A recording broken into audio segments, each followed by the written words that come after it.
Election committee വിശദമായി തന്നെ ആ കാര്യങ്ങൾ പരിശോധിച്ചുകൊണ്ടിരിക്കുകയാണ്. ചില ജെനുവിനായിട്ടുള്ള പരാതികളുണ്ട്. ഒന്നാമത്തെ കാര്യം വോട്ടർമാരോട് ചെയ്ത വലിയൊരു അനീതിയാണ്. അവർ ഈ പ്രക്രിയയിൽ പങ്കെടുക്കാൻ വേണ്ടി വളരെ ആത്മാർത്ഥമായി സമയത്ത് തന്നെ വന്നു ചേർന്നിട്ടും അവർക്ക് മണിക്കൂറുകൾ ഒരു നേരം തന്നെ ഇതിനു വേണ്ടി മാറ്റിവെച്ച ശേഷമേ വോട്ട് ചെയ്യാൻ പറ്റുള്ളൂ എന്നുള്ളൊരു സാഹചര്യം ഉണ്ടാക്കിയത് ഇവിടുത്തെ തെരഞ്ഞെടുപ്പ് സംവിധാനങ്ങളുടെ വീഴ്ചയാണ്. UDF ഇലക്ഷൻ കമ്മിറ്റി അത് സീരിയസ് ആയിട്ട് ഏറ്റെടുക്കുന്നുണ്ട്. അവരിതിൻ്റെ ബൂത്തുകളും മറ്റു വിവരങ്ങളും ശേഖരിച്ചു വരികയാണ്. ജില്ലാ ഭരണകൂടത്തോടും റിട്ടേണിംഗ് ഓഫീസറോടും അതിനെ സംബന്ധിച്ചുള്ള പരാതികൾ അവർ നൽകുന്നുണ്ട്. സ്ഥാനാർത്ഥി എന്നുള്ള നിലക്ക് അത് വോട്ടർമാർക്ക് ഒത്തിരി പ്രയാസമുണ്ടാക്കി എന്നുള്ളത് ഇന്നലെ ഫീൽഡിൽ നിന്ന് ഞാൻ നേരിട്ട് അനുഭവിച്ചതാണ്. ഞാൻ ഇന്നലെ രാത്രി തുണേരിയിലൊക്കെ പോകുമ്പോൾ ഏകദേശം 12 മണിക്കാണ് ഞാൻ അവിടെ എത്തുന്നത്. അപ്പോൾ അവരുടെ ലാസ്റ്റ് ആൾ വോട്ട് ചെയ്തിട്ട് 10 മിനിറ്റോ 15 മിനിറ്റോ ആയിട്ടുള്ളൂ. അപ്പോൾ വോട്ട് ചെയ്യാൻ വേണ്ടി അത്രയും മണിക്കൂറുകൾ വരിയിൽ നിൽക്കേണ്ടി വരുന്നൊരു സാഹചര്യം ഇവരുണ്ടാക്കാൻ പാടില്ലായിരുന്നു. ഇത് വളരെ വലിയ പ്രയാസം വോട്ടർമാർക്ക് സൃഷ്ടിച്ചിട്ടുണ്ട്. അതുമാത്രമല്ല, ഇതിനെ സംബന്ധിച്ച് രാവിലെ മുതൽ ഇതിൻ്റെ പേസ് വളരെ വളരെ സ്ലോ ആണെന്നും ആളുകൾക്ക് ഇത് പ്രയാസമുണ്ടാക്കുന്നും രാവിലെ മുതൽ ബൂത്തിൽ വന്ന് നിൽക്കുന്ന ആളുകൾക്ക് ഇത് ബുദ്ധിമുട്ടുണ്ടാക്കുന്നതൊക്കെ ഞങ്ങൾ നിരന്തരം പറഞ്ഞുകൊണ്ടിരിക്കുന്നുണ്ട്. ഈ ഇലക്ഷൻ സംവിധാനത്തിൻ്റെ എല്ലാ റാങ്ക് ആൻഡ് ഫയലിലും ഞങ്ങൾ ഈ കാര്യം കമ്മ്യൂണിക്കേറ്റ് ചെയ്യുന്നുണ്ട്. പക്ഷെ അത് സ്പീഡപ്പ് ആക്കാനുള്ള ഒരു ശ്രമമോ അല്ലെങ്കിൽ അതിനുള്ള ഒരു ഇടപെടലോ അത്തരം ഒരു സിൻസിയറായിട്ടുള്ള അപ്രോച്ചോ പലയിടങ്ങളിലും കണ്ടില്ല എന്നുള്ളതാണ്. പക്ഷെ എനിക്ക് ഒരു കാര്യത്തിൽ സന്തോഷമുണ്ട്.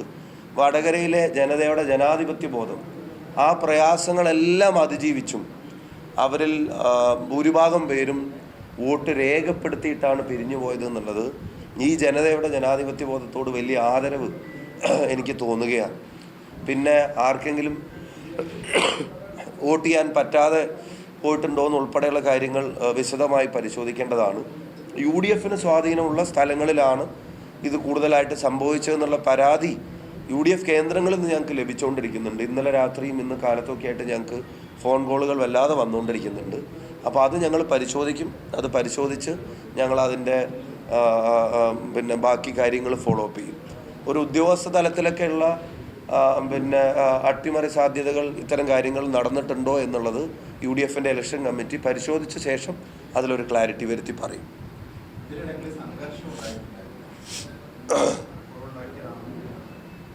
ഞാൻ കണ്ട ഇടങ്ങളിലെല്ലാം അത് ബോധപൂർവം തന്നെയായിരുന്നു. ഇപ്പം പാനൂരിലാണെങ്കിൽ പോളിംഗ് ഏജൻറ്റിനെ ബൂത്തിനകത്തിട്ടിട്ടാണ് അടിക്കുന്നത്. ഒരു തരത്തിൽ ന്യായീകരിക്കാൻ കഴിയാത്തൊരു അക്രമം. ബൂത്തിനകത്തേക്ക് ആളുകൾ എരച്ചു കയറി അവിടെ വെച്ച് മർദ്ദിക്കുക. അതുപോലെ ഞാൻ ഇന്നലെ ഒരു പോളിംഗ് ബൂത്തിലേക്ക് ചെന്നപ്പം അവിടുത്തെ CPMമാർ അവർ വന്നിട്ട് പറയുന്നത് സ്ഥാനാർത്ഥി പോളിംഗ് ബൂത്തിൽ വരാൻ പാടില്ല. അപ്പോൾ ഞാൻ ചോദിച്ചു, മറ്റ് സ്ഥാനാർത്ഥികളൊക്കെ പോളിംഗ് ബൂത്തിൽ വരുന്നുണ്ടല്ലോ. അല്ല, അത് 6 മണി കഴിഞ്ഞോണ്ട്. ഞാൻ പറഞ്ഞു 6 മണി കഴിഞ്ഞിട്ടും എൻ്റെ എതിർ സ്ഥാനാർത്ഥി ഇപ്പോൾ കൊയിലാണ്ടിയിലെ 100-400 ആൾ വരി നിൽക്കുന്ന ഒരു ബൂത്തിലുണ്ടെന്ന് പറഞ്ഞിട്ട് ഞാനും കൂടെ അവിടെ ചെല്ലണം എന്ന് പറഞ്ഞിട്ട് എൻ്റെ പ്രവർത്തകർ വിളിച്ചിരുന്നു. അവരെ വേണമെങ്കിൽ അവിടെ തടഞ്ഞോ എന്ന് എന്നോട് പറഞ്ഞു. ഞാൻ പറഞ്ഞു അതെൻ്റെ രീതിയും ശൈലിയല്ല, എനിക്ക് അതല്ല പണി. ഞാൻ ഫോൺ വിളിച്ചിട്ട് എതിർ സ്ഥാനാർത്ഥിയെ തടയാൻ പറയലാണ് എൻ്റെ ശൈലി. അല്ല, ഇവിടെ ഞാൻ ഇവിടെ വന്നത് താമസിക്കാനല്ല. എനിക്കിവിടുത്തെ പോളിംഗ് പെർസെൻറ്റേജ് അറിയണം, എത്ര പേർക്ക് വോട്ട് രേഖപ്പെടുത്താൻ ബാക്കിയുണ്ടെന്ന് അറിയണം, എത്ര ശതമാനം വോട്ടായി, എത്ര വോട്ട് ചെയ്തു എന്നുള്ളത് അറിയണം. അത് നിങ്ങളുടെ പോളിംഗ് ഏജൻറ്റ് വഴി ചോദിച്ചു. ഞാൻ പറഞ്ഞു ഞാൻ സ്ഥാനാർത്ഥിയാണ്, എനിക്ക് ഈ പ്രിസൈഡിങ് ഓഫീസറോട് ചോദിക്കാനുള്ള അധികാരമുണ്ട്. അപ്പം ഞാൻ എന്ത് ചെയ്തു, ഞാൻ നേരെ ഒബ്സർവറെ വിളിച്ചു. വിളിച്ചിട്ട് ചോദിച്ചു, ഇതിങ്ങനെ സ്ഥാനാർത്ഥി 6 മണിക്ക് ശേഷം ബൂത്തിൽ വരാൻ പാടില്ല എന്നുണ്ടോ? അപ്പോൾ അയാൾ പരിശോധിച്ചിട്ട് പറയാമെന്ന് പറഞ്ഞിട്ട് എന്നെ തിരിച്ചു വിളിച്ചിട്ട് പറഞ്ഞു അങ്ങനെ ഒരു റിട്ടേൺ ഡയറക്ഷൻ ഇല്ല. ഇനി ക്ലാരിഫിക്കേഷന് വേണ്ടി ഞങ്ങൾ ചോദിച്ചിട്ടുണ്ട്. ആ ക്ലാരിഫിക്കേഷൻ വരുന്നത് വരെ നിങ്ങൾക്ക് ബൂത്തുകൾ സന്ദർശിക്കാം. കാരണം നാളെ അതിന് പ്രശ്നമില്ല എന്നാണ് വല്ല വൈകിട്ട് അറിയിപ്പ് കിട്ടുന്നെങ്കിൽ നിങ്ങളുടെ അത്രയും സമയം നിങ്ങളുടെ എന്നല്ല ഒരു സ്ഥാനാർത്ഥിയുടെയും വോട്ടർമാരെ കാണാനോ ബൂത്തിൽ സന്ദർശിക്കാനുള്ള സമയം നഷ്ടപ്പെടുത്താൻ ഞങ്ങൾ ആഗ്രഹിക്കുന്നില്ല. സോ ഇറ്റ്സ് അവർ റെസ്പോൺസിബിലിറ്റി, നിങ്ങൾക്ക് ബൂത്തുകൾ സന്ദർശിക്കാം എന്നുള്ള മറുപടിയാണ് എനിക്ക് കിട്ടിയത്. അപ്പോൾ അതിലൊരാശങ്ക എന്ന് പറയുന്നത് ഈ അവസാന നിമിഷത്തിൽ ചില കള്ളവോട്ടിനൊക്കെയുള്ള ശ്രമങ്ങൾ നടത്തുന്നതായിട്ട് പല ബൂത്തുകളിലും ഞങ്ങൾക്ക് ഇൻഫർമേഷൻ കിട്ടിയിരുന്നു. അപ്പോൾ നമ്മൾ അവിടെ ചെല്ലുന്നത് അതിനെ ഏതെങ്കിലും തരത്തിൽ ബാധിക്കുമെന്ന് വിചാരിച്ച് അവിടെ നിന്നിട്ട് കൂവി വിളിക്കുക. കുറച്ച് ആൾക്കാർ വന്നിട്ട് പറഞ്ഞു കാല് കൊത്തും. അപ്പോൾ ഞാൻ പറഞ്ഞു എന്നാൽ അത് കഴിയട്ടെ എന്നിട്ടേ ഞാൻ പോകുന്നുള്ളൂ എന്ന് പറഞ്ഞു. കാല് കൊത്തലുണ്ടെങ്കിൽ അത് കഴിയട്ടെ എന്നിട്ടേ ഞാൻ പോകുന്നുള്ളൂ. ഞാനൊരു പ്രകോപനം ഉണ്ടാക്കാൻ ആഗ്രഹിക്കുക, അല്ലെങ്കിൽ ആ ഒരു സീന് ഞാനത് ആഗ്രഹിക്കുന്നില്ല. തെരഞ്ഞെടുപ്പ് പീസ്ഫുള്ളായിട്ട് നടക്കണമെന്നാണ്. പക്ഷേ ഒരു പ്രിസൈഡിങ് ഓഫീസറെ സ്ഥാനാർത്ഥി കാണുന്ന പറയുമ്പോഴത്തേക്ക് വെട്ടും കൊല്ലും കാലുകൊത്തും എന്നൊക്കെ പറഞ്ഞാൽ, അപ്പോൾ അതൊക്കെ വളരെ ഇൻറ്റൻഷനലി ഉണ്ടാക്കിയ സാധനം. അതൊന്നും ഞങ്ങളെ ബാധിച്ചിട്ടുള്ള കാര്യമോ ഞങ്ങളുടെ ജയസാധ്യതയെ ഏതെങ്കിലും തരത്തിൽ ബാധിക്കാൻ പോകുന്ന കാര്യമായിട്ട് ഞങ്ങൾക്ക് അനുഭവപ്പെട്ടിട്ടില്ല. പിന്നെ പോളിംഗ് ബൂത്തിൽ ഇരുന്നതിന് ഞങ്ങളുടെ സംസ്ഥാന വൈസ് പ്രസിഡന്റ് യൂത്ത് കോൺഗ്രസിൻ്റെ ശിവനയുടെ വീട്ടിനകത്തേക്ക് കയറി അവരുടെ കോമ്പൗണ്ടിൽ വെച്ചിരുന്ന ബോർഡുകൾ മുഴുവൻ ഒരു 6:15 ആകുമ്പോൾ വന്ന് നശിപ്പിക്കുക, എന്നിട്ട് പ്രായമായ അമ്മയോട് പറയുക ബൂത്തിൽ എന്തിനായിരുന്നു എന്ന് മകളോട് ചോദിക്കുക എന്ന് പറഞ്ഞിട്ട് അവിടെ പിന്നെ ഭീഷണിപ്പെടുത്തുക, അമ്മേനെ ഭീഷണിപ്പെടുത്തുക തുടങ്ങിയ ചില കലാപരിപാടികളൊക്കെ ഇന്നലെ വൈകുന്നേരം. അതൊക്കെ ഒരു പരാജയം ഉണ്ടാവാൻ പോകുന്നതിൻ്റെ ഒരു അസ്വസ്ഥതകളെ ആയിട്ടാണ് ഞാൻ കാണുന്നുള്ളൂ. ഒരു കാര്യം ഞങ്ങൾക്ക് ബോധ്യപ്പെട്ടു, ഞങ്ങൾ ജയിക്കുമെന്നുള്ളത് ഞങ്ങൾക്ക് മാത്രമല്ല അവർക്കും മനസ്സിലായിട്ടുണ്ടെന്നുള്ളതാണ് ഇപ്പോൾ പിന്നെ അവരുടെ പ്രതികരണങ്ങളിൽ നിന്ന് ഞങ്ങൾ തിരിച്ചറിയുന്നത്. എന്നെ സത്യം പറഞ്ഞാൽ അത്ഭുതപ്പെടുത്തുന്ന പിന്നെ തരത്തിലാണ് ചില കാര്യങ്ങളിൽ പിന്നെ ബഹുമാനപ്പെട്ട എതിർ സ്ഥാനാർത്ഥി പിന്നെ തരം താഴ്ന്ന നിലയിലുള്ള കമൻറ്റുകൾ പറയുന്നത്. ഞാൻ ആ ഇൻ്റർവ്യൂവിൻ്റെ ഒരു അംശം ഞാനും കണ്ടിരുന്നു. ഇത് ഇവിടെ കൂടിയിരിക്കുന്ന മുഴുവൻ ആളുകളുടെ മുന്നിലാണ് ഞാൻ ഇന്നലെ ഈ വിഷയത്തെ സംബന്ധിച്ച് സംസാരിക്കുന്നത്. ഞാൻ അതിൻ്റെ സ്ക്രീൻഷോട്ട് നിങ്ങളെ കാണിച്ചിട്ട് ഇവിടെ നിങ്ങൾ ഉൾപ്പെടെയുള്ള ആളുകൾക്ക് അറിയാം അതൊരു വ്യാജമായ നിർമ്മിതിയാണെന്നുള്ളത്. അത്തരമൊരു ഗ്രൂപ്പോ അത്തരമൊരു മെസ്സേജോ ഇല്ല എന്നുള്ളതും അത് തെരഞ്ഞെടുപ്പിൻ്റെ അവസാന മണിക്കൂറുകളിൽ വ്യക്തിപരമായി എന്നെ പിൻ പോയിന്റ് ചെയ്ത് അറ്റാക്ക് ചെയ്യാൻ വേണ്ടി സൃഷ്ടിക്കപ്പെട്ടതാണെന്നുള്ളത് ആ കുട്ടി, പറയപ്പെടുന്ന കുട്ടി ഉൾപ്പെടെ വന്ന് അതിൻ്റെ മുഴുവൻ തെളിവുകളും വന്ന് ഇവിടെ പത്രസമ്മേളനം നടത്തി. ഞാൻ ഇന്നലെ അങ്ങനെ പറഞ്ഞു. ഈ പോസ്റ്റിട്ട പലരും അത് മുക്കിക്കൊണ്ട് ഓടി. അതിൽ ഒരു പോസ്റ്റ് മുക്കാത്ത പ്രമുഖരായ ആളുകളെ സംബന്ധിച്ച് ഞാനിവിടെ പറഞ്ഞിട്ട് ഈ ധ്രുവീകരണത്തിന് ശ്രമിക്കരുതെന്നും ആ ധ്രുവീകരണം നടന്നിട്ടില്ല, അത് വടകരയിലെ ജനങ്ങൾ അതിന് നിന്നു കൊടുക്കുന്നവരല്ല എന്നുള്ളതും കൃത്യമായി ഞാൻ മാധ്യമങ്ങളുടെ മുമ്പാകെ പരസ്യമായി പറഞ്ഞിട്ടും പിന്നെയും കാഫിർ എന്ന് വിളിച്ചു. അതിൽ ഞാൻ മൗനം പാലിച്ചു. അത് വളരെ സൗമ്യനായി അഭിനയിച്ചു, നിഷ്കളങ്കനായി അഭിനയിച്ചു എന്നൊക്കെ ഒരു പ്രസ് ഒരു പിന്നെ ബൈറ്റ് കൊടുക്കുമ്പോൾ ഞാൻ അത്ഭുതപ്പെടുകയാണ്. ഒന്നല്ലെങ്കിൽ ഇത് വളരെ ബോധപൂർവം പറഞ്ഞുകൊണ്ടേയിരിക്കാൻ പാർട്ടി തീരുമാനിച്ച് നടപ്പിലാക്കുന്നൊരു കാര്യം, അതല്ലെങ്കിൽ ഇത് ഫേക്കാണെന്ന് പോലും തിരിച്ചറിയാൻ അല്ലെങ്കിൽ തിരിച്ചറിവ് കൊടുക്കാൻ ആളുകൾക്ക് കഴിയും. പക്ഷെ തിരിച്ചറിവ് ഫേക്കാണെന്ന് കൊടുക്കാൻ ആളുകൾക്ക് കഴിഞ്ഞിട്ടുണ്ട് എന്നുള്ളത് അതിൻ്റെ ചുറ്റുവട്ടം നിൽക്കുന്ന ആളുകളുടെ പ്രതികരണം തന്നെ എനിക്ക് മനസ്സിലായി. ഈ പോസ്റ്റ് ഇട്ട് അത് ഡിലീറ്റ് ചെയ്ത ആളുകളെ പിന്നെ ഇതെന്ന് തന്നെ എനിക്ക് മനസ്സിലായി. അപ്പോൾ എന്തിനാണ് ഇങ്ങനെ ഇല്ലാ കഥകൾ മാത്രം പറഞ്ഞുകൊണ്ടിരിക്കുന്നത്? എന്തിനാണ് തെരഞ്ഞെടുപ്പിൽ വികസനവും തെരഞ്ഞെടുപ്പിൽ CAAയും തെരഞ്ഞെടുപ്പിൽ രാഷ്ട്രീയവും ഈ കാര്യങ്ങളൊന്നും ചർച്ച ചെയ്യാൻ അനുവദിക്കുന്നില്ല എന്നൊക്കെ പണ്ട് ഇതിൻ്റെ പിന്നെ തുടക്കഘട്ടത്തിൽ പറഞ്ഞിട്ട് ഇപ്പോൾ അവസാനം ഇല്ലാത്ത സ്ക്രീൻഷോട്ടിനെ സംബന്ധിച്ച്, എനിക്കെതിരെ ഉണ്ടാക്കിയൊരു സ്ക്രീൻഷോട്ടിനെ സംബന്ധിച്ച് ഞാൻ അതിനെ തള്ളി പറഞ്ഞിട്ടില്ല എന്നുകൊണ്ട് പത്രസമ്മേളനം നടത്താന്ന് പറഞ്ഞ. അല്ല, ഇന്ന് നല്ല സന്തോഷത്തിലാണല്ലോ. അതെ, സന്തോഷത്തിലാണ്.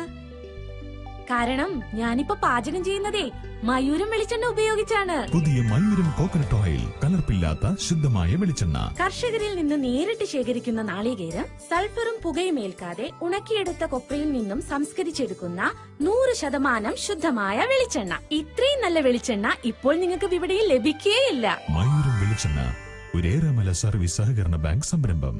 ഞാൻ ഈ തെരഞ്ഞെടുപ്പിൽ പൊതുപ്രവർത്തനം തുടങ്ങിയ ഒരാളാണോ? ഞാൻ എവിടെയാണ് എൻ്റെ പൊതുജീവിതത്തിൽ? നിങ്ങൾക്ക് എവിടെയാണ് എന്നെ ഒരു വർഗീയതയോട് ചേർന്ന് നടക്കുന്ന ഒരാളായി അനുഭവപ്പെട്ടിട്ടുള്ളത്?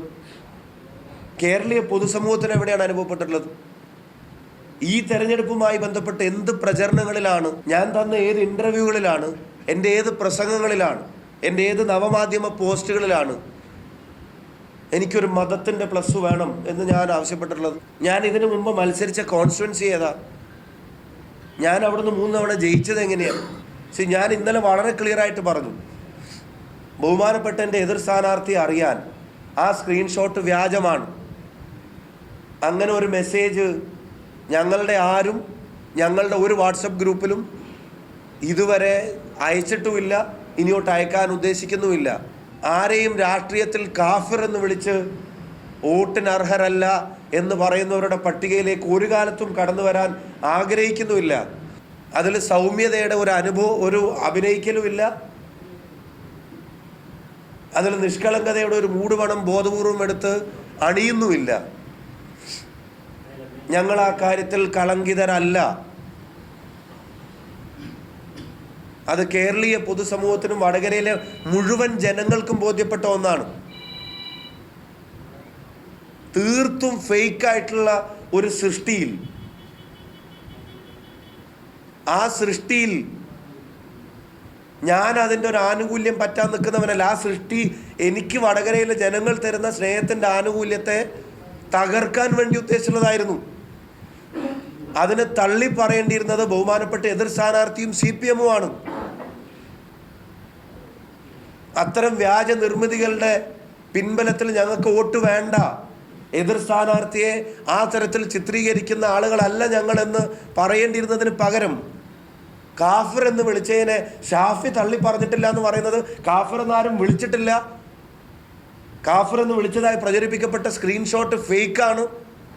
അത് കേരളത്തിലെയും വടകരയിലെയും മൊത്തം ജനങ്ങൾക്കും ബോധ്യപ്പെടുകയും ചെയ്തിട്ടും അതിന് ഞാൻ തള്ളി പറഞ്ഞില്ല എന്ന് പറയുന്നതിൻ്റെ ലോജിക്ക് എന്താ?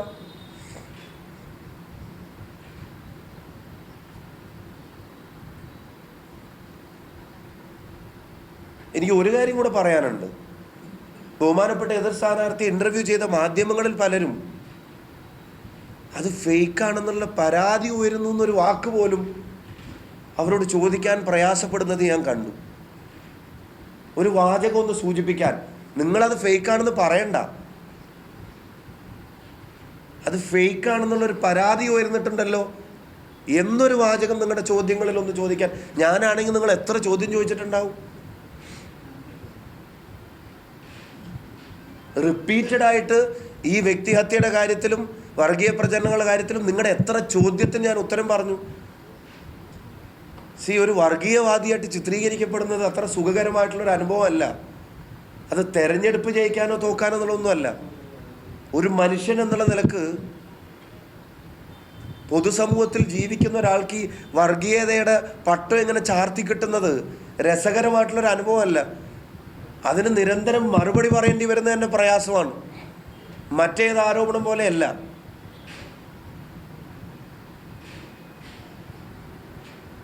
ഒരു വ്യാജമായ ഒരു സൃഷ്ടിയുടെ പേരിൽ അതിപ്പോഴും ഈ തെരഞ്ഞെടുപ്പിൻ്റെ അവസാന മണിക്കൂറുകളിൽ പോലും എൻ്റെ തലയിൽ അത് കെട്ടിവെക്കാനുള്ള ശ്രമം, അതും അത് സൃഷ്ടിച്ചവരുടെ സങ്കേതത്തിൽ നിന്ന് വളരെ തരം താഴ്ന്ന നടപടിയായിപ്പോയി. പറയാതിരിക്കാൻ കഴിയില്ല. വിത്ത് ഓൾ റെസ്പെക്റ്റ്, ഒരിക്കലും അത് ഫേക്കാണെന്ന് അറിഞ്ഞിട്ടും അത്തരത്തിലുള്ളൊരു കമൻറ്റ് ബഹുമാനപ്പെട്ട എതിർ സ്ഥാനാർത്ഥിയുടെ നാവിൽ നിന്നും ഞാൻ പ്രതീക്ഷിച്ചില്ല. ഞാൻ ഈ പോളിങ്ങിൻ്റെ ശതമാനക്കണക്കുകൾ പുറത്തു വരുന്നതിന് മുമ്പേ, പോളിംഗ് പൂർത്തിയാവുന്നതിന് മുമ്പേ ഞാൻ പാലക്കാട് വോട്ട് ചെയ്ത് വടകരയിൽ വന്ന് ഇറങ്ങി ഇതേ സ്ഥലത്ത് മാധ്യമങ്ങളെ കാണുമ്പോൾ ഞാൻ പറഞ്ഞിട്ടുള്ളൊരു കാര്യമുണ്ട്. എല്ലാ വർഗീയ ധ്രുവീകരണ ശ്രമങ്ങളെയും എല്ലാ വ്യാജ പ്രചരണങ്ങളെയും വടകരയിലെ ജനങ്ങൾ അതിജീവിക്കും, UDF അതിജീവിക്കും. No lame reasons. ഒരു ന്യായീകരണവും ചമച്ച് ഈ തെരഞ്ഞെടുപ്പിൽ ഞങ്ങളുടെ റിസൾട്ടിനെ സംബന്ധിച്ചുള്ള ആശങ്കകൾ ഞങ്ങൾക്കില്ല എന്നുള്ളത് കൃത്യമായി ഈ പോളിംഗ് ഒക്കെ തീരുന്നതിൻ്റെ മുമ്പ്, ഉച്ചയുടെ മുമ്പ് പറഞ്ഞൊരാളാണ് ഞാൻ. അത് വൈകുന്നേരമായപ്പോഴത്തേക്കും ആ നിലയിൽ ഉയർന്നിട്ടുണ്ടെങ്കിൽ അതിൻ്റെ കാരണങ്ങളും ഞങ്ങൾ അഡ്വാൻസ് ആയിട്ട് പറഞ്ഞിട്ടുണ്ട്.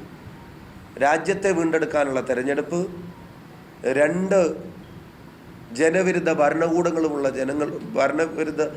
ജനവിരുദ്ധ ഭരണകൂടങ്ങളോടുമുള്ള ഇവിടുത്തെ ജനതയുടെ പ്രതിഷേധം, 3 ഈ നാടിൻ്റെ രാഷ്ട്രീയ പ്രവർത്തനവും ജീവിതവും സ്വസ്ഥവും സമാധാനമായിരിക്കാൻ ആഗ്രഹിക്കുന്ന ജനതയുടെ കാര്യങ്ങൾ, വേറൊരു വശത്ത് ഞങ്ങൾ ഇവിടുത്തെ ജനങ്ങൾക്ക് കൊടുത്തിട്ടുള്ളൊരു പ്രതീക്ഷകൾ, വടകരയിലെ യുവതക്കും വിദ്യാർത്ഥി സമൂഹത്തിനും ഉൾപ്പെടെ ഞങ്ങൾ കൊടുത്തിട്ടുള്ള പ്രതീക്ഷകൾ, ഈ ഘടകങ്ങളെല്ലാം ഞങ്ങൾക്ക് അനുകൂലമായിരിക്കുകയാണ്. UDF-ൻ്റെ ഒരു വോട്ടർക്ക് പുറത്തു വന്ന് വോട്ട് ചെയ്യാതിരിക്കേണ്ട ഒരു സാഹചര്യം ഉണ്ടാവുന്നില്ല.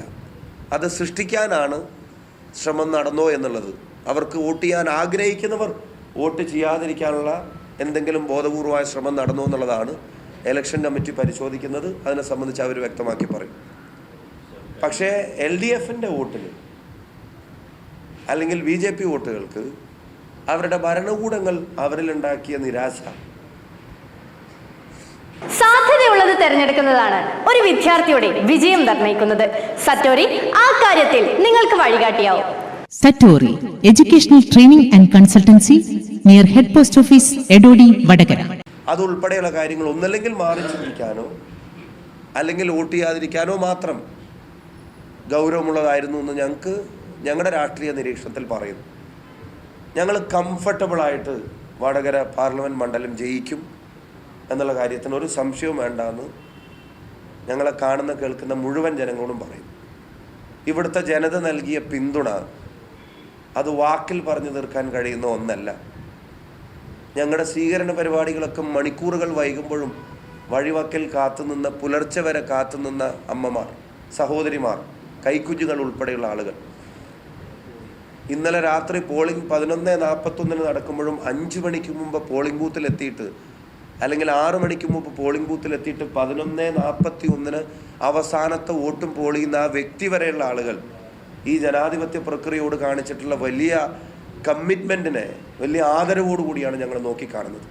ഇത്തരം ശ്രമങ്ങളെല്ലാം ബോംബിൻ്റെ രാഷ്ട്രീയത്തെയും വർഗീയ രാഷ്ട്രീയത്തെയും ധ്രുവീകരണ ശ്രമങ്ങൾ ഞാൻ അടിവരയിട്ട് പറയുന്നു. UDF സ്ഥാനാർത്ഥി ധ്രുവീകരണം നടന്നു എന്ന് പറഞ്ഞിട്ടില്ല. വടകരയിലെ ജനത ആ ധ്രുവീകരണങ്ങളെ മറികടക്കാൻ മാത്രം ജനാധിപത്യ ബോധമുള്ളവരും കോമൺ സെൻസ് ഉള്ളവരുമാണ്. അതിനെല്ലാം മറികടന്നിട്ടുണ്ട് എന്ന് തന്നെയാണ് ഞങ്ങളുടെ ഉറച്ച വിശ്വാസം. അത് ജൂൺ 4 കേരളവും ഇന്ത്യയും ലോകവും കാണുമെന്ന് തന്നെയാണ് ഞങ്ങൾ വിശ്വസിക്കുന്നത്. അതാണ് ഞാൻ പറഞ്ഞത്, ഞങ്ങളുടെ വോട്ടുകൾ കുറയേണ്ടതായിട്ടുള്ളൊരു സാഹചര്യം. ഇപ്പോൾ ഒരു UDF വോട്ടറെ സംബന്ധിച്ചിടത്തോളം അയാളൊരു ചേഞ്ചിന് വേണ്ടിയാണ് വോട്ട് ചെയ്യുന്നത്. ഒരു UDF അനുഭാവിയെ സംബന്ധിച്ചിടത്തോളം അയാളൊരു ചേഞ്ചിന് വേണ്ടിയാണ് വോട്ട് ചെയ്യുന്നത്. ഒരു നിഷ്പക്ഷ ജനതയെ സംബന്ധിച്ചിടത്തോളം രാജ്യത്തെ വീണ്ടെടുക്കാൻ, അല്ലെങ്കിൽ അവർക്ക് ഈ ഭരണകൂടങ്ങളോടുള്ള പ്രതിഷേധം, ഇതൊക്കെ രേഖപ്പെടുത്താനാണ് വോട്ട് ചെയ്യുന്നത്.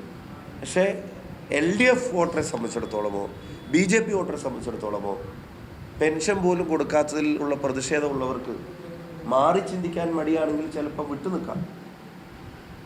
BJPയുടെ മുഴുവൻ വാഗ്ദാനങ്ങളും ഇപ്പോൾ അവസാന നാളുകളിലൊക്കെ രാജ്യത്തിൻ്റെ പ്രധാനമന്ത്രി തെരഞ്ഞെടുപ്പ് അടുത്തെത്തി നിന്നിപ്പോൾ നടത്തിയ പ്രസംഗമൊക്കെ എത്രത്തോളം അപകടകരമാണ്. അപ്പോൾ ഒന്നും വേറെ ജനങ്ങളോട് പറയാനില്ലാത്തതിൻ്റെ പേരിൽ ഈ ഡിവിഷൻ ഉണ്ടാക്കാൻ ഒരു സ്റ്റേറ്റിൻ്റെ ഹെഡ് തന്നെ ശ്രമിക്കുന്ന സാഹചര്യത്തിൽ ചിലപ്പോൾ ആർക്കെങ്കിലും നിരാശ തോന്നിയിട്ടുണ്ടെങ്കിൽ അവരും വോട്ടെടുപ്പിൽ നിന്ന് മാറി നിന്നിട്ടുണ്ടാവാം. എന്നെ സംബന്ധിച്ചിടത്തോളം ഞങ്ങൾക്ക് അനുകൂലമായി വോട്ട് ചെയ്യാൻ ആഗ്രഹിച്ച ആളുകൾക്ക് വോട്ട് ചെയ്യാനുള്ള താല്പര്യമായിരുന്നു കൂടുതൽ. ഞങ്ങൾ ഇലക്ഷൻ കമ്മിറ്റി ഇരുന്നിട്ടില്ല. ഇപ്പം ഇന്നലെ രാത്രി 11:41 അത് തീർന്നത്. ഇപ്പോൾ സ്ട്രോങ് റൂമിൽ നിന്ന് 3 മണിക്കാണല്ല, 11:43, 2 മിനിറ്റ് പറഞ്ഞപ്പോൾ തെറ്റിപ്പോയി. 11:43 അത് തീർന്നത്. ഇന്ന് സ്ട്രോങ് റൂമിൽ എല്ലാ കാര്യങ്ങളും എത്തിച്ചിട്ട് രാവിലെയാണ് ചീഫ് ഇലക്ഷൻ ഏജൻറ്റ് ഉൾപ്പെടെയുള്ള ആളുകൾ ഇപ്പോൾ കുറച്ച് നേരത്തെയാണ് വീട്ടിൽ വന്ന് ഫ്രഷായി പോയത് പോലും. ഒന്നാമത്തെ കാര്യം, ഇവിടെ ചെയർമാനായിരുന്ന പാറക്കൽ അബ്ദുള്ള, അദ്ദേഹം 18 വയസ്സുകാരനല്ലല്ലോ, അത്യാവശ്യം മുതിർന്നിട്ടുണ്ടെന്നാണ് എൻ്റെ വിശ്വാസം. ഇതിൻ്റെ കൺവീനറായി പ്രവർത്തിച്ച പ്രിയപ്പെട്ട N വേണുചേട്ടൻ, ബാലനാരായണൻ, അതുപോലെ തന്നെ DCC പ്രസിഡന്റ് പ്രവീൺ, മുതിർന്നു എന്ന് പറഞ്ഞാൽ പ്രവീൺ സമ്മതിക്കുമെന്ന് എനിക്ക് അറിഞ്ഞൂടാ, പിന്നെ അതുപോലെ KK രമ, പിന്നെ ഇതിൻ്റെ എല്ലാം സീനിയറായിട്ട് എല്ലാ കാര്യങ്ങളും ഞാൻ തുടക്കം മുതൽ എൻ്റെ കാര്യങ്ങൾ ഇപ്പോൾ ഏറ്റവും അടുത്ത കാലത്ത് ഏറ്റവും സജീവമായി മുല്ലപ്പള്ളി രാമചന്ദ്രൻ സാർ ഇൻവോൾവ് ചെയ്തൊരു തെരഞ്ഞെടുപ്പാണ്. മറ്റേ ഡേ ടു ഡേ പൊളിറ്റിക്സിൽ പലപ്പോഴും അദ്ദേഹത്തെ ഒരു കോൺഗ്രസ് യോഗത്തിലും മറ്റും നിങ്ങൾ റെഗുലറായിട്ട്, പിന്നെ അദ്ദേഹം വളരെ ചൂസി ആയിട്ടുള്ള പരിപാടികളിലാണ് പങ്കെടുത്തിരുന്നത്. പക്ഷേ ഈ ഇലക്ഷനുമായിട്ട് ബന്ധപ്പെട്ട് ഒരു ദിവസങ്ങളിൽ അദ്ദേഹം വെറുതെ ഇരുന്നിട്ടുണ്ട്. അദ്ദേഹത്തെ പോലുള്ള ആളുകൾ വളരെയധികം ഇൻവോൾവ് ആയിട്ടുള്ളൊരു തെരഞ്ഞെടുപ്പ്. ഈ തെരഞ്ഞെടുപ്പിൽ നിന്ന് ഈ ജില്ലയിലോ ഈ പാർലമെൻറ്റ് മണ്ഡലത്തിലോ മാറി നിന്ന ഒരാളുടെ പേര് നിങ്ങൾക്ക് ചൂണ്ടിക്കാണിക്കാൻ പറ്റും. ഇത്ര സിങ്കായി അസ്വാരസ്യങ്ങളില്ലാതെ തെരഞ്ഞെടുപ്പിന് ഞാൻ നേരിട്ട ഒരു അനുഭവം എനിക്കിതിന് മുമ്പ് 3 തെരഞ്ഞെടുപ്പിലുണ്ടായിട്ടില്ല. ഞാൻ മത്സരിച്ച് ജയിച്ച, ഞാൻ തന്നെ തെരഞ്ഞെടുപ്പ് പ്രവർത്തനങ്ങൾക്ക് നേതൃത്വം നൽകുന്ന പാലക്കാട് പോലും ഇത്ര സ്മൂത്തായി, അതായത് 3 പാർട്ടികളാണ് പ്രധാനമായി, കോൺഗ്രസും ലീഗും RMPI ഉൾപ്പെടെ, ഇത്ര സ്മൂത്തും സിങ്കായി പിന്നെ തെരഞ്ഞെടുപ്പ് പ്രവർത്തനം നടന്ന ഒരു അനുഭവം എനിക്കില്ല. സ്ഥാനാർത്ഥിക്ക് ഒരു സ്ട്രെസ്സും തരാതെയാണ് അവർ കാര്യങ്ങൾ മുഴുവൻ നയിച്ചത്. ഇനി തെരഞ്ഞെടുപ്പ് പ്രചരണത്തിന് രാഹുൽ ഗാന്ധി വന്നപ്പോൾ ഞാനൊരു സ്ഥാനാർത്ഥിയായിട്ട് പോലും അതിൻ്റെ പരിഭാഷയുടെ അവസരം പോലും മുന്നണി എന്നെയാണ് ഏൽപ്പിച്ചത്. എല്ലാ സ്ഥാനാർത്ഥികളും വന്നൊന്ന് കൈവീശി പോയപ്പോൾ അദ്ദേഹത്തിൻ്റെ സ്പീച്ചിൻ്റെ പരിഭാഷയുടെ അവസരം പോലും എനിക്കാണ് മുന്നണി തന്നത്. ഇവിടെ DK ശിവകുമാറിനെ പോലുള്ള നേതാക്കന്മാർ ഏറ്റവും കൂടുതൽ സമയം അനുഭവിച്ച നാദാപുരത്തൊക്കെ അന്നത്തെ പ്രോഗ്രാം കണ്ടവരാണ് നിങ്ങളെല്ലാവരും. KPC പ്രസിഡന്റും പ്രതിപക്ഷ നേതാവും ഉൾപ്പെടെയുള്ള ആളുകൾ നിരന്തരം ഇവിടെ പരിപാടികളുണ്ടായി. കൂത്തുപറമ്പിൽ ഇഷ്യൂ വരെ പ്രതിപക്ഷ നേതാവ് വന്ന് സ്ഥാനാർത്ഥി പോലും ഇല്ലാഞ്ഞിട്ടും അദ്ദേഹം സെപ്പറേറ്റ് ആയിട്ടുള്ള പരിപാടികൾ നടത്തുന്നത് ഇവിടെ അവലോകനത്തിന് വന്നതും നിങ്ങൾ കണ്ടു. കുഞ്ഞാലിക്കുട്ടി സാഹിബും തങ്ങളും ഉൾപ്പെടെയുള്ള ആളുകൾ ഇവിടെ 2, 3, 4 തവണ ഇവിടെ വിവിധ പരിപാടികളിൽ പങ്കെടുക്കുന്ന നിങ്ങൾ കണ്ടു. ഇതൊന്നും അല്ലാതെ ഇനിയിപ്പോൾ ഐക്യരാഷ്ട്രസഭയെന്നോ അമേരിക്കയെന്നോ ആരെങ്കിലും കൊണ്ടുവരാനുള്ള ഒരു സാവകാശം എനിക്ക് കിട്ടിയിട്ടില്ല. ഞാൻ നോക്കിയിട്ട് ഇതൊക്കെയാണ് UDFൻ്റെ നേതാക്കന്മാർ. അവരൊന്നും ഇവിടെ പ്രചരണത്തിൽ വന്നില്ല. പിന്നെ എന്നോടൊപ്പം പ്രവർത്തിച്ച സംഘം എന്ന് പറയുന്നത് വടകരയിലെ ജനതയാണ്. നിങ്ങൾ വടകരയിൽ കണ്ട സംഘം, നിങ്ങൾ തലശ്ശേരിയിൽ കണ്ട സംഘം, അത് വടകരയിലെ ജനതയാണ്. അവരെ എന്ത് പേരിട്ടാണ് വിളിക്കേണ്ടതെന്നുള്ളത് മോനമാഷ് തീരുമാനിച്ചോട്ടെ. ഇനി ജയരാജൻ വിളിച്ച പോലെ, വനിതകളെ വെണ്ണപ്പാളി എന്നൊക്കെ വിളിച്ച പോലെ ഇവിടെ പുരുഷന്മാർക്ക് അതുപോലത്തെ വല്ല പേരുകൾ ഇടാണ്ടെങ്കിൽ ഇട്ടോട്ടെ. പക്ഷെ ആ സംഘം തന്നെയാണ് ഈ തെരഞ്ഞെടുപ്പിനെ നയിച്ചത്. വടകരയിലെ ജനത എന്ന സംഘം ആ തെരഞ്ഞെടുപ്പിനെ നയിച്ചത്. ഞാൻ കലാശക്കൊട്ട് കഴിഞ്ഞിട്ട് ഞാനിട്ട ഫേസ്ബുക്ക് പോസ്റ്റിൽ ഞാൻ എൻ്റെ സ്വന്തം കൈകൾ കൊണ്ട് എഴുതിയ വരികളാണ്. ഞാനതിൽ പറഞ്ഞത് ഒരു ജനസഞ്ചയമായിരുന്നു ഈ തെരഞ്ഞെടുപ്പിൻ്റെ മുന്നിലുണ്ടായിരുന്നു എന്നുള്ളതാണ്. ഞാൻ ആ സംഘത്തെ വിളിക്കുന്നത് ജനാധിപത്യ ബോധമുള്ളവർ, മതേതരവാദികൾ, നാടിൻ്റെ വികസനം ആഗ്രഹിക്കുന്നവർ. ഈ 3 ടൈറ്റിലുമാണ് വടകരയിലെ ജനങ്ങൾക്ക് ഞാൻ കൊടുക്കാൻ ആഗ്രഹിക്കുന്നത്. ഇനി മോനം മാഷ്ക്ക് വേറെ എന്തെങ്കിലും ടൈറ്റിൽ കൊടുക്കാണ്ടെങ്കിൽ കൊടുത്തോട്ടെ. ഒരു വരി കൂടി, എന്നെ ധാർമ്മികത പഠിപ്പിക്കുമ്പോൾ ആലോചിക്കേണ്ട ഒരു കാര്യം കൂടിയുണ്ട്. വളരെ അടുപ്പമുള്ളവർ നവമാധ്യമങ്ങളിൽ കുറിച്ചിട്ട വാക്കുകളെ സംബന്ധിച്ച് ഒരാത്മപരിശോധന നടത്താൻ അവരോട് ആവശ്യപ്പെടാനുള്ള ആർജവും പരസ്യമായിട്ട് വേണ്ട. ഒരു അടച്ചിട്ട മുറിയിലെങ്കിലും ആ വരികളിലെ വിദ്വേഷവും ആ വരികളിലെ വിഭാഗീയ അജണ്ടകളെ, വ്യാജമായ സ്ക്രീൻഷോട്ടുകൾ നവമാധ്യമങ്ങളിലൂടെ ഉത്തരവാദിത്വപ്പെട്ടവർ പ്രചരിപ്പിക്കുമ്പോൾ അരുതെന്ന് പറയാനുള്ളൊരു ധാർമ്മികത കാണിക്കണമായിരുന്നു. അതിന് പകരം അതിനൊക്കെ നേരെ നോക്കി കണ്ണടച്ചിട്ട് എനിക്ക് രാവിലെ ഉച്ചക്കും വൈകുന്നേരവും ധാർമ്മികതക്ക് ക്ലാസ് എടുക്കൽ മാത്രം ശീലമാക്കിയതുകൊണ്ട് കാര്യമുണ്ടെന്ന് എനിക്ക് തോന്നുന്നില്ല. ഞാൻ ഉദ്ദേശിച്ചത് ഏതൊക്കെ പോസ്റ്റുകളാണെന്ന് നിങ്ങൾക്ക് മനസ്സിലായിട്ടുണ്ടാവും, ഏതൊക്കെ കമൻറ്റുകളാണെന്ന് നിങ്ങൾക്ക് മനസ്സിലായിട്ടുണ്ടാവും ഞാൻ കരുതുന്നു. എനിക്കതൊന്നും ഇപ്പം ഇങ്ങനെ ഇത് പത്രസമ്മേളനത്തിൽ വായിക്കാൻ പോലും പറ്റില്ല. ബഹുമാനപ്പെട്ട മാധ്യമ പ്രവർത്തകരോടും ഞങ്ങൾ നന്ദി അറിയിക്കുന്നു. ഈ ക്യാമ്പയിൻ്റെ വിവിധ ഘട്ടങ്ങളിൽ നിങ്ങളിൽ പലരും സ്ഥാനാർത്ഥികളെ പോലെ തന്നെ അധ്വാനിച്ചിട്ടുണ്ടെന്നറിയാം. പലരുടെയും ശബ്ദം നഷ്ടപ്പെടുന്നതും ചിലർക്കൊക്കെ പ്രഷർ കുറയുന്നതും ആശുപത്രിയിലാക്കുന്നതൊക്കെ കാരണം ഈ ചൂടത്തും വെയിലത്തും ഈ ക്യാമ്പയിൻ്റെ അതിൻ്റെ ഓരോ പ്രോഗ്രസ്സും ജനങ്ങളിലേക്ക് എത്തിക്കുന്ന കാര്യത്തിൽ നിങ്ങളെല്ലാവരും ഹാർഡ് വർക്ക് ചെയ്യേണ്ടി വന്നിട്ടുണ്ട്. സ്ഥാനാർത്ഥികൾക്കോ പൊതുപ്രവർത്തകർക്കോ മാത്രമല്ല, ജനാധിപത്യത്തിൽ ഏറ്റവും പ്രധാനപ്പെട്ട തൂണുകൾ എന്നുള്ള നിലക്ക് നിങ്ങളും അതിന് വലിയ എഫേർട്ട് എടുത്തിട്ടുണ്ട്. ഇവിടെയുള്ള വോട്ടർമാർ ഞാൻ നേരത്തെ പറഞ്ഞ കമ്മിറ്റ്മെൻറ്റ് കാണിച്ചതിന് പുറമെ പ്രവാസ ലോകത്ത് നിന്ന് അവരുടെ 1, 2, 3 മാസത്തെ വരുമാനം അത് നീക്കി വെച്ചിട്ട് പോലും വന്ന കുറച്ച് ആളുകളുണ്ട്. ഇതര സംസ്ഥാനങ്ങളിൽ നിന്ന് ട്രെയിനിനും ബസ്സുകൾക്കൊക്കെ ടിക്കറ്റിൻ്റെ അവൈലബിലിറ്റി പ്രശ്നങ്ങളൊക്കെ ഉണ്ടായിട്ടും അതിനെ അതിജീവിച്ച് കഷ്ടപ്പെട്ട് ഇവിടെ വന്ന കുറേ ആളുകളുണ്ട്.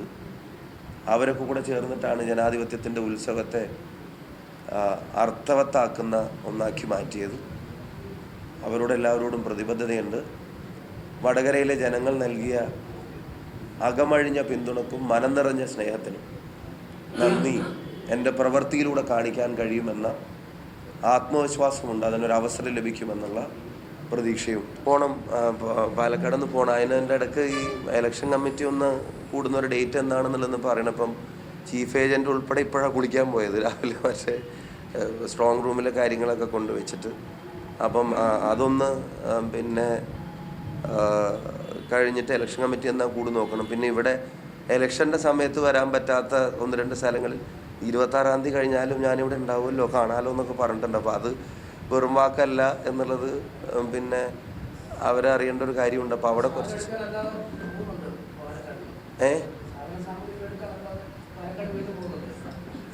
എന്നോട് എല്ലാവരും ഇത് ചോദിക്കുന്നുണ്ട്. പാലക്കാട് പിന്നെ ഞാൻ അങ്ങനെ ഇനി എനിക്ക് അതൊരു ഒരു ഒരു ഇനി അതങ്ങ് ഞാൻ ആ ചാപ്റ്റർ അങ്ങ് മറക്കാനും ക്ലോസ് ചെയ്യാനും അങ്ങനെ ആഗ്രഹിച്ചും കാത്തു നിൽക്കുന്ന ഒരാളല്ല. പാലക്കാട് ഞാനും തമ്മിലുള്ളൊരു ബന്ധം അത് അങ്ങനെ ഉണ്ടാവും. അത് ഞാൻ നേരത്തെ പറഞ്ഞ പോലെ അതെൻ്റെ ഒരു ബേസ് അല്ലേ. ആദ്യമേ കയറി നിന്നിട്ടാണല്ലോ പിന്നെ നമ്മൾ മറ്റ് പടവുകൾ കയറുന്നത്. അപ്പോൾ ആദ്യത്തെ ഒരു ചുവട് നമ്മൾ മറന്നു പോകേണ്ട ഒന്നല്ലല്ലോ. മറ്റ് ചുവടുകളിൽ കാല് വെക്കാനുള്ള ഉയരം എനിക്ക് തന്ന ഒരു അടിത്തറയാണത്. അത് പിന്നെ ഞാൻ അങ്ങനെ വേറൊരു അവസരം കിട്ടുമ്പോഴത്തേക്കും അങ്ങ് മറന്നിട്ട് പോകാൻ ആഗ്രഹിക്കുന്നില്ല. അത് അവിടെ ഒരു അടിത്തറയാണ്. പിന്നെ അപ്പോൾ അവിടെ എപ്പോൾ വേണമെങ്കിലും എനിക്ക് പോവാം. അതിനെനിക്കിപ്പോൾ അവിടുത്തേതായിട്ടൊരു പദവിയോ അവിടുത്തേതായിട്ടൊരു സ്ഥാനമോ വേണമെന്നില്ല. എനിക്കിടയ്ക്ക് പോവാം, എനിക്കിടയ്ക്ക് അവരെ കാണാം, പിന്നെ അവർക്ക് ആർക്കെങ്കിലും വേണമെങ്കിൽ ഇവിടെ വരാം. അതിനൊക്കെ ഒരു അവസരമുണ്ട്. ഇതൊക്കെ പിന്നെ ജയിക്കും എന്നുള്ള ഒരു ആത്മവിശ്വാസം ഉള്ളതുകൊണ്ടാണ് അങ്ങനെയൊക്കെ പറയുന്നത്. അപ്പോൾ അതുകൊണ്ട് അല്ലാണ്ട് ഒരു അഹങ്കാരം പറയല്ല. അതുകൊണ്ട് പാലക്കാടുമായിട്ടുള്ളൊരു ബന്ധം അതൊരു സ്നേഹബന്ധമാണ്, അങ്ങനെ തുടരും. വടകരയിലേക്ക് വന്നപ്പോൾ ഉണ്ടായ മാറ്റം എന്താണെന്ന് വെച്ചാൽ ഞാൻ അങ്ങോട്ട് വരുമ്പോൾ ഇതൊന്നും പ്രതീക്ഷിക്കുന്നില്ല. ഇങ്ങനെ ഒരു ജനസഞ്ചയത്തിൻ്റെ ഇടയിലായിരിക്കും ഞാൻ തെരഞ്ഞെടുപ്പ് പ്രവർത്തനം നടത്തുകയെന്നോ എനിക്കിങ്ങനെ ഇടം വലം മുന്നും പിന്നും തിരിഞ്ഞു നോക്കിയാലൊക്കെ ഞാനിങ്ങനെ ജനങ്ങളാൽ ചുറ്റപ്പെട്ട ഒരു രീതിയിലൊരു തെരഞ്ഞെടുപ്പ് പ്രവർത്തനം നടത്താൻ പറ്റുമെന്നോ പുലർച്ചെ 4:30 മണിക്ക് ചെന്നാലും പിന്നെ ഒരു പരിഭവം പറയാതെ ചിരിച്ചുകൊണ്ട് നമ്മൾ ജയിക്കും എന്നൊക്കെ പറയാൻ ഇങ്ങനെ വലിയ ആൾക്കൂട്ടം കാത്തിരിപ്പുണ്ടാവുന്നൊന്നും അറിയാത്ത ഒരാളായിരുന്നു ഞാൻ, തുറന്നു പറഞ്ഞാൽ. അപ്പം പിന്നെ വടകരയിൽ വന്നാൽ എന്താവുമെന്ന് ശരിക്കും ആലോചിക്കുക പോലും ചെയ്യാനുള്ള സമയം എനിക്ക് കിട്ടിയിട്ടില്ല. അവിടെ നിന്ന് പോരുമ്പോൾ ഞാൻ പെട്ടെന്ന് ഇങ്ങോട്ട് പോരുകയല്ലേ. തലേദിവസം രാത്രി വിളിച്ചിട്ടല്ലേ പറയുന്നത് നാളെ സ്ഥാനാർത്ഥിയാണ്, വടകരയിലാണ് മത്സരിക്കുന്നത്. എനിക്ക് വടകരയിൽ ഒരു 15 ആളെ ഫോണിൽ പോലും വിളിച്ച് ചോദിച്ചിട്ട് ഞാനവിടെ വന്നാൽ എങ്ങനെയുണ്ടാവും എന്ന് ചോദിക്കാനുള്ള ഒരു സ്പേസ് പോലും കിട്ടിയിട്ടില്ല. അത്യാവശ്യം 2-3 നേതാക്കന്മാരെയാണ് വടകരയിൽ വിളിച്ചത്. പിന്നെ ബാക്കി കോൺഗ്രസ് നേതാക്കന്മാർ അവരെയൊക്കെ വിളിക്കുമ്പോഴത്തേക്കും എന്നോട് പറയുന്നതിൻ്റെ മുമ്പേ ഇവരൊക്കെ തമ്മിലൊരു ധാരണയായിട്ടുണ്ടായിരുന്നു എന്നുള്ളത് പിന്നെ വിളിക്കുമ്പോഴാണ് മനസ്സിലാവുന്നത്. ഞാനൊരാൾ വിളിച്ചു, അതേ എന്നോട് ഇങ്ങനെ വടകര മത്സരിക്കാൻ പറയും. ഞങ്ങൾ തമ്മിലൊന്ന് ആലോചിച്ചിരുന്നു, അതിപ്പോൾ ഒരു ആവശ്യമായ ഘട്ടത്തിലാണ്. അപ്പോൾ ഞാൻ വേറെ ആളെ വിളിച്ച് ചോദിച്ചു. അപ്പോൾ എനിക്ക് മനസ്സിലായതാ അവരൊക്കെ തമ്മിലൊരു ആലോചന നടന്നിട്ടുണ്ട്. പിന്നെ ഇവിടെ വന്ന് ഇറങ്ങിയ ശേഷം ഇതൊന്നും ആലോചിക്കേണ്ട ഒരു സാഹചര്യം എനിക്ക് വന്നിട്ടോ ഇല്ല. ഞാൻ കാണുന്നതും മനുഷ്യരുടെ ഒരു കടലാണ്. അത് പിന്നെ സെൻട്രലൈസ്ഡ് സ്വീകരണത്തിലുണ്ടാവും. അത് ഇത്രയും പ്രതീക്ഷിച്ചില്ലെങ്കിലും അതുണ്ടായും തീരുമാനിച്ചു. അത് കഴിഞ്ഞ് നിയോജകമണ്ഡലം തലത്തിലേക്ക് പോയപ്പോൾ അവിടെയും അതിന് മാച്ചിങ് ആയിട്ടുള്ള അത് തന്നെ. പഞ്ചായത്ത് തലത്തിലേക്ക് പോയപ്പോൾ അത് തന്നെ. പിന്നെ ബൂത്ത് തലങ്ങളിൽ പോയപ്പോൾ പോലും നിങ്ങൾ പലയിടത്തും കവർ ചെയ്യാൻ വേണ്ടി വന്നു. പരിപാടികൾ ഒത്തിരി ലേറ്റ് ആയപ്പോൾ എന്ന് വെച്ചാൽ എന്തൊരു ചെറിയ കുട്ടികൾ ഉൾപ്പെടെയുള്ള ആളുകൾ വന്നിട്ട് ഭയങ്കരമായിട്ട് എനിക്ക് ആ കുട്ടിപ്പട്ടാളത്തോട് കുഞ്ഞു മക്കളോട് ഭയങ്കര കമ്മിറ്റ്മെൻ്റ് ഉണ്ട്. അവർക്ക് വോട്ടില്ലെങ്കിലും അവർ ഈ തെരഞ്ഞെടുപ്പിന് തന്നൊരു എനർജി വളരെ വളരെ വലുതാണ്. അവരോടി വന്ന് കയ്യിലൊരു പഞ്ച് തരുമ്പോൾ നമുക്ക് ഉള്ള അതുവരെ അനുഭവപ്പെട്ടിരുന്ന എല്ലാ ക്ഷീണവും നമുക്ക് മാറുകയാണ്. അവർ ഭയങ്കര ഇൻഫ്ലുവൻസേഴ്സ് ആയിട്ട് മാറുകയായിരുന്നു. ഇപ്പം ഞങ്ങൾക്ക് സംഘടനാപരമായ വലിയ സ്വാധീനമില്ലാത്ത പല ബൂത്തുകളിലും ഇരിക്കുന്നവരെ ഭീഷണിപ്പെടുത്തുന്ന സ്ഥലങ്ങളിൽ പോലും അവിടെ വലിയ ആൾക്കൂട്ടം ഞങ്ങളെ സ്വീകരിച്ചിട്ടില്ലെങ്കിലും അവിടെ കവലകളിലും വീടുകളിൽ നിന്നുമായിട്ട് ആളുകളുടെ പ്രതികരണങ്ങൾ ഞങ്ങൾക്ക് വലിയൊരു എനർജി തന്നിട്ടുണ്ട്. ഇപ്പോൾ വടകരയിലെ ജനതയുടെ സ്നേഹം എന്ന് പറഞ്ഞാൽ അതൊരു പ്രത്യേകതകൾ നിറഞ്ഞതാണ്. ഭയങ്കര എക്സ്പ്രസീവാണത്.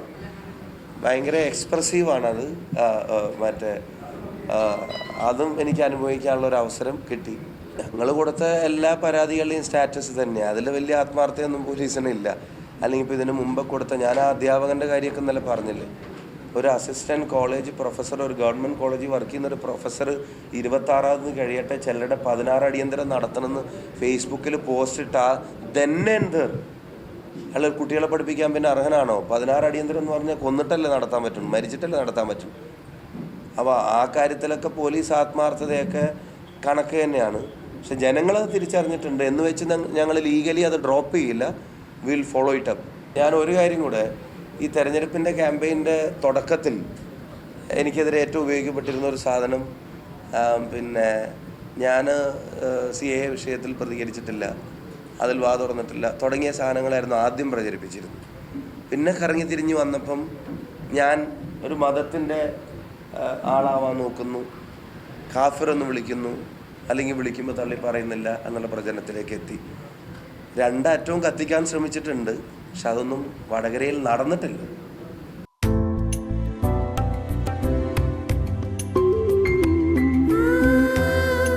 ഓരോ വിവാഹവും സ്വപ്ന സാക്ഷാത്കാരങ്ങളാണ്. ചിലത് മനോഹരമായ ഫെയറി ടെയിൽ പോലെ, മറ്റു ചിലത് കവിത പോലെ ഹൃദയം. ചില ഉറച്ച നിലപാടുകളുള്ള ചേർത്തുപിടിക്കലുകൾ, കടലോളം ഇഷ്ടം കാത്തുവച്ച പ്രണയ സാഫല്യങ്ങൾ. അങ്ങനെ അവളുടെ സ്വപ്നങ്ങളെ, സങ്കല്പങ്ങളെ, പ്രതീക്ഷകളെ, നിലപാടുകളെ, അതിരുകളില്ലാത്ത ഇഷ്ടങ്ങളെ ഉൾക്കൊണ്ട് അവൾക്കൊപ്പം നിന്ന ഫാമിലിയുടെ സ്വപ്നം കൂടിയാണ് ഈ നിമിഷം യാഥാർത്ഥ്യമാവുന്നത്. എന്റെ വിവാഹം എനിക്കൊപ്പം ഫാമിലി കണ്ട സ്വപ്നം. എന്റെ ഇഷ്ടങ്ങൾ എന്റെ ഫാമിലിക്ക് അറിയാം. Family wedding centre.